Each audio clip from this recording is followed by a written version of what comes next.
ஆகும். இந்தியாவோட ஏவுகணை நாயகன் யாரு? இது என்ன கதைன்னு பார்த்தீங்கன்னா, நம்ம ஆக்டிங் போன கதை தான். நம்ம வண்டி செகண்ட் சர்வீஸ்க்கு டைம் ஆகிடுச்சு. செகண்ட் சர்வீஸ் 3500 விட சொன்னாங்க.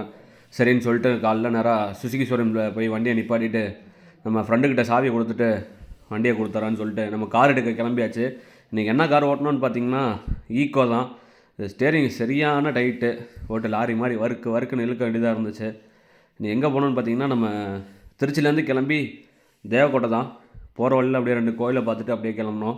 டிஃபன் சாப்பிடலான்னு சொல்லிட்டு நம்ம மாத்தூர் தாண்டி பரணி பவன் சொல்லி அங்கே போய் நிப்பாட்டியிருந்தோம். நம்ம ஒரு தோசையை சொல்லி சாப்பிட்டுட்டு ஒரு காஃபியை குடிச்சிட்டு கிளம்பலான்னு பார்த்தா நம்ம டெபுட்டி சிஎம் கான்வாய் வந்துச்சு. ஸோ அதை வெயிட் பண்ணி போனதுக்கப்புறம் தான் நம்மளை அனுப்புனாங்க. அப்படியே அங்கேருந்து கிளம்பி நேராக போயிட்டு ஃபியூலை ஃபில் பண்ணிட்டு பொறுமையாக அங்கேருந்து கிளம்பி மேல்கோடின்னு சொல்லி ஊரில் ஒரு கோயிலுக்கு போய் ட்ராப் பண்ணியிருந்தோம். அப்புறம் அங்கே வெயிட் பண்ணிருந்தோம். மரத்துக்கு அடியில் போட்டு உட்காந்தோம். லஞ்சுக்கு டைம் ஆகிடுச்சு. சரின்னு சொல்லிட்டு அன்னதானம் போட்டாங்க. அங்கே போயிட்டு நல்லா சாப்பிட்டுட்டு அப்படியே ஒரு மத்தியானம் ஒரு 2 மணிக்கு மேலே அங்கேருந்து கிளம்பினோம். அங்கேருந்து கிளம்பி நம்ம இன்னொரு ஊருக்கு போகிற வழியில் கஸ்டமர் ரிலேஷன் வீடு இருந்தது. அங்கே போனால் ஒரு ஸ்லைஸ் கொடுத்தாங்க. அதை வாங்கி குடிச்சிட்டு ஒரு வழியாக நம்ம கஸ்டமர் எங்கே போகணுன்னு சொன்னாங்களோ அங்கே ரீச் ஆயாச்சு. கஸ்டமர் அவங்க சொந்த ஊரில் திருவிழான்னு சொல்லி தான் வந்தாங்க. சரின்னு சொல்லிட்டு நம்மளும் அப்படியே காரை நிப்பாட்டிட்டு கோயிலெல்லாம் சுற்றி வேடிக்கை பார்த்துக்கிட்டு இருந்தோம்.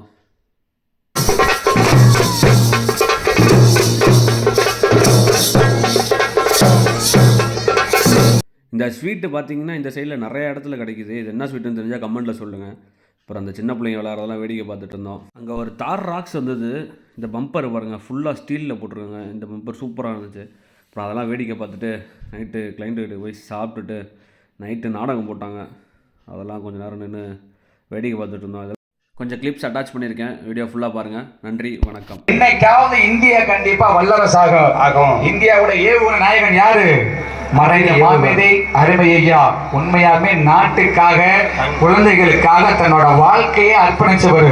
இந்தியா பிப்ரவரி 30 கட்டுற மனுஷன் பிப்ரவரி 30 எங்கிட்ட லோன் கட்டுறது மனுஷன் எப்படி உண்மையாலுமே 5 ரூபாய்க்கு பழைய